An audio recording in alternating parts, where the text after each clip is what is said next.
பாஜக கூட்டணியில் சேர்வதற்கு சமத்துவ மக்கள் கட்சி தலைவர் சரத்குமார் பேச்சு நடத்தி வருவதாக கூறப்படுகிறது.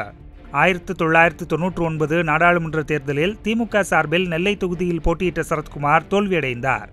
அதன்பின் சமத்துவ மக்கள் கட்சி என்ற தனி கட்சியை தொடங்கிய அவர் 2011ஆம் ஆண்டு சட்டமன்ற தேர்தலில் அதிமுக கூட்டணியில் சேர்ந்து தென்காசியில் போட்டியிட்டு வெற்றி பெற்றார்.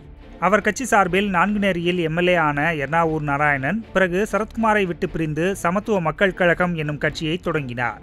இப்போது திமுகவுக்கு ஆதரவாளராக உள்ள எர்ணாவூர் நாராயணன் பனை தொழிலாளர் நல வாரிய தலைவராகவும் உள்ளார்.